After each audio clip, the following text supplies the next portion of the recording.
ஒரு நிமிஷம் அண்ணா உட்கார்ந்து பொறுமையா 2 நாள் எல்லாம் பேசுவாங்க அண்ணா. எல்லா கேள்வி தலைவர் ஒரு நிமிஷம், எல்லா கேள்விகளுக்கும் பதில் சொல்றேன், உட்கார்ந்து பேசுவாங்க. 2 நாள்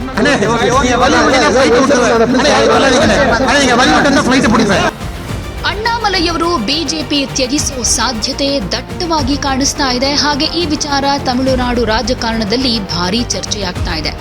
ಕೊಯಮತ್ತೂರಿನಲ್ಲಿ ಈಗಾಗಲೇ ಅನೇಕ ಪೋಸ್ಟರ್ಗಳು ಕಾಣಿಸ್ಕೊಂಡಿದೆ. ಅವರು ಹೊಸ ಪ್ರಾದೇಶಿಕ ಪಕ್ಷ ಸ್ಥಾಪನೆ ಮಾಡ್ತಾರೆ ಅನ್ನೋದು ಈ ಚರ್ಚೆಗಳಿಗೆ ಎಡೆ ಮಾಡಿಕೊಡ್ತಾ ಇರೋದು. ಆದರೆ ಅಣ್ಣಾಮಲೈ ಆಗಲಿ ಅಥವಾ ಬಿಜೆಪಿ ಆಗಲಿ ಇದುವರೆಗೂ ಯಾವುದೇ ರೀತಿಯಾದಂಥ ವಿಚಾರಗಳನ್ನ ಮಾತಾಡಿಲ್ಲ, ಸ್ಪಷ್ಟತೆಯನ್ನು ಕೂಡ ಕೊಟ್ಟಿಲ್ಲ. ದಯವಿಟ್ಟು 2 ದಿನ ಕಾಯಿರಿ, ಎಲ್ಲದಕ್ಕೂ ಉತ್ತರ ಸಿಗುತ್ತೆ. ಇದು ಪಕ್ಷದಿಂದ ಒಂದು ಕಾಲು ಹೊರಗಿಟ್ಟಿದ್ದಾರೆ ಅಂತ ಹೇಳಲಾಗ್ತಾ ಇರೋ ತಮಿಳುನಾಡು ಬಿಜೆಪಿ ನಾಯಕ ಅಣ್ಣಾಮಲೈ ಅವರ ಸ್ಪಷ್ಟ ನುಡಿ. ದೆಹಲಿಗೆ ಹೋಗೋಕ್ಕೂ ಮುಂಚೆ ಚೆನ್ನೈನಲ್ಲಿ ಪತ್ರಕರ್ತರು ಕೇಳಿದ ಪ್ರಶ್ನೆಗೆ ತಾಳ್ಮೆಯಿಂದ ಕಾಯ್ಬೇಕು ಅಂತ ಮನವಿ ಮಾಡಿಕೊಂಡಿದ್ದಾರೆ. ಈ ಥರ ಹೇಳ್ತಿದ್ದಾರೆ, ದಯವಿಟ್ಟು 2 ದಿನ ಕಾಯಿರಿ ಅಂತ ಬೇರೆ ಹೇಳ್ತಾ ಇದ್ದಾರೆ ಅಂತಂದ್ರೆ ಪಕ್ಷ ಬಿಡೋ ನಿರ್ಧಾರ ಮಾಡಿದಾರಾ, ಸ್ವಂತ ಪಕ್ಷ ಕಟ್ಟೋ ಆಲೋಚನೆ ಇದೆಯಾ ಅನ್ನೋದ್ರ ಬಗ್ಗೆ ಒಂದಷ್ಟು ಊಹಾಪೋಹ ಹರಿದಾಡ್ತಾ ಇದೆ. ಅಣ್ಣಾಮಲೈ ಚೆನ್ನೈ ವಿಮಾನ ನಿಲ್ದಾಣಕ್ಕೆ ಬಂದಾಗ ಅವರ ಕಾರಿಗೆ ಬಿಜೆಪಿ ಬಾವುಟ ಹಾಕದೇ ಇರೋದು ಕೂಡ ಗಮನ ಸೆಳೀತಾ ಇದೆ. ಯಾಕಂದ್ರೆ ಅಣ್ಣಾಮಲೈ ಎಲ್ಲೇ ಹೋದ್ರೂ ಅವರ ಕಾರ್ ಮೇಲೆ ಬಿಜೆಪಿ ಬಾವುಟ ಇದ್ದೇ ಇರುತ್ತೆ. ಆದ್ರೆ ಈಗ ಮಾತ್ರ ಕಾರಿನ ಮೇಲೆ ಬಿಜೆಪಿ ಬಾವುಟ ಇಲ್ಲದೆ ಇರೋದು ಈ ಕುತೂಹಲಕ್ಕೆ ಕಾರಣ ಆಗಿರೋದು. ಜೂನ್ 4ನೇ ತಾರೀಕು ಅಣ್ಣಾಮಲೈ ಅವರ ಹುಟ್ಟು ಹಬ್ಬ ಇದೆ. ಕೊಯಮತ್ತೂರಿನಲ್ಲಿ ಅವರನ್ನ ಬೆಂಬಲಿಸಿ ಅನೇಕ ಪೋಸ್ಟರ್ಗಳು ಈಗಾಗಲೇ ರಾರಾಜಿಸ್ತಾ ಇವೆ. ಸೊ ಈ ಬೆಳವಣಿಗೆಯನ್ನ ಹತ್ತಿರದಿಂದ ನೋಡಿದಂತಹ ಕೆಲವರು ಬಿಜೆಪಿಯಲ್ಲಿ ತಮಗೆ ಉತ್ತಮ ಭವಿಷ್ಯ ಇಲ್ಲ ಅಂತ ಅಣ್ಣಾಮಲೈ ಭಾವಿಸಿದ್ದಾರೆ ಅಂತ ಹೇಳ್ತಾ ಇದ್ದಾರೆ. ಮೂಲಗಳ ಪ್ರಕಾರ ಅಣ್ಣಾಮಲೈ ಅವರಿಗೆ ಬಿಜೆಪಿ ರಾಜ್ಯಸಭೆ ಸ್ಥಾನದ ಆಫರ್ ಕೊಟ್ಟಿದೆ. ಆದರೆ ತಮಿಳುನಾಡಿನ ಸಕ್ರಿಯ ರಾಜಕಾರಣದಲ್ಲಿ ಇರೋದಕ್ಕೆ ಇಷ್ಟಪಡ್ತಾ ಇರೋ ಅಣ್ಣಾಮಲೈ ಈ ಆಫರ್ ಅನ್ನ ರಿಜೆಕ್ಟ್ ಮಾಡಿದ್ದಾರೆ. ಹೀಗಾಗಿ ಪಕ್ಷ ಹಾಗೆ ಅವರ ನಡುವಿನ ಅಂತರ ಇನ್ನಷ್ಟು ಜಾಸ್ತಿ ಆಗಿದೆ ಅನ್ನೋ ರೀತಿಯಲ್ಲೂ ಕಾಣಿಸ್ತಾ ಇದೆ. ಹಾಗೆ ಈ ಸಲ ತಮಿಳುನಾಡು ವಿಧಾನಸಭಾ ಎಲೆಕ್ಷನ್ ನಲ್ಲಿ ಅಣ್ಣಾಮಲೈ ಅವರಿಗೆ ಬಿಜೆಪಿ ಟಿಕೆಟ್ ಕೊಟ್ಟಿರಲಿಲ್ಲ. ಹೀಗಾಗಿ ಅವರು ಪಕ್ಷ ಬಿಡ್ತಾರೆ ಅಂತ ಆಗ್ಲೇ ಹೇಳಲಾಗ್ತಾ ಇತ್ತು. ಆದರೆ ಚುನಾವಣೆಯಲ್ಲಿ ಅವರು ಪಕ್ಷ ಮತ್ತು ಮಿತ್ರ ಪಕ್ಷ ಎಐಎಡಿಎಂಕೆ ಪರ ಪ್ರಚಾರ ಸಭೆಗಳಲ್ಲಿ ಭಾಗಿಯಾಗುವ ಮೂಲಕ ಪಕ್ಷ ನಿಷ್ಠೆಯನ್ನ ತೋರಿಸಿದ್ರು. ಟಿಕೆಟ್ ಕೈತಪ್ಪಿದ್ರೂ ಕೂಡ ಅಣ್ಣಾಮಲೈ ಅವರಿಗೆ ಭಾರೀ ಜನಬೆಂಬಲ ವ್ಯಕ್ತವಾಗಿತ್ತು. ಆದರೂ ತಮಿಳುನಾಡು ಚುನಾವಣೆಯಲ್ಲಿ ಬಿಜೆಪಿ ಕೇವಲ 1 ಸ್ಥಾನ ಮಾತ್ರ ಗೆದ್ದುಕೊಳ್ಳೋದಕ್ಕೆ ಸಾಧ್ಯ ಆಗಿತ್ತು.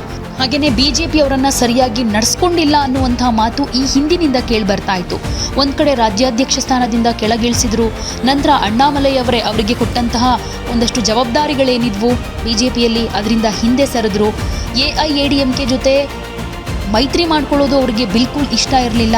ಆದರೂ ಕೂಡ ಪಕ್ಷದ ನಿರ್ಧಾರ ಹೈಕಮಾಂಡ್ ನಿರ್ಧಾರ ಅಂತ ತಲೆಬಾಗಿ ಎಂದಿನಂತೆ ತಮ್ಮ ಕಾರ್ಯಚಟುವಟಿಕೆಗಳಲ್ಲಿ ನಿರತರಾಗಿದ್ರು. ನಂತರ ಅವರಿಗೆ ಟಿಕೆಟ್ ಕೂಡ ಸಿಗಲಿಲ್ಲ.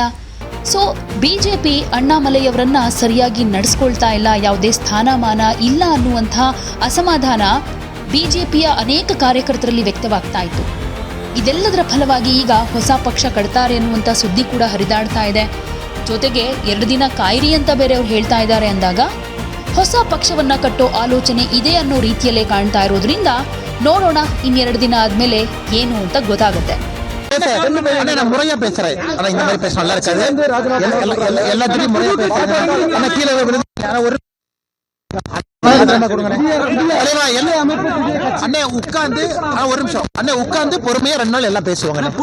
அண்ணா எல்லா கேள்வி தலைவர் ஒரு நிமிஷம், எல்லா கேள்விகளுக்கும் பதில் சொல்றேன், உட்கார்ந்து பேசுவாங்க. 2 நாள் எல்லாத்துக்கும் பதில் சொல்றேன்.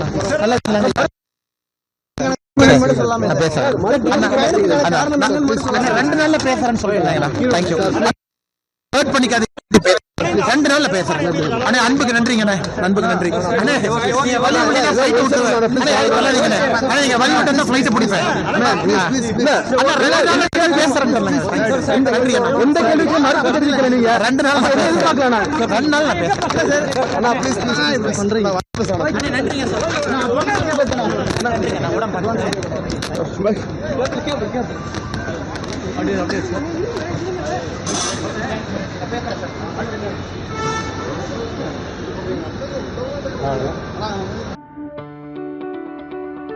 ಯಾವುದೇ ಸುದ್ದಿಯ ಅಪ್ಡೇಟ್ ಅನ್ನ ಮಿಸ್ ಮಾಡ್ಕೊಳ್ಬಾರ್ದು ಅಂದ್ರೆ ಈಗ್ಲೇ ಒನ್ ಇಂಡಿಯಾವನ್ನ ಸಬ್ಸ್ಕ್ರೈಬ್ ಮಾಡಿ.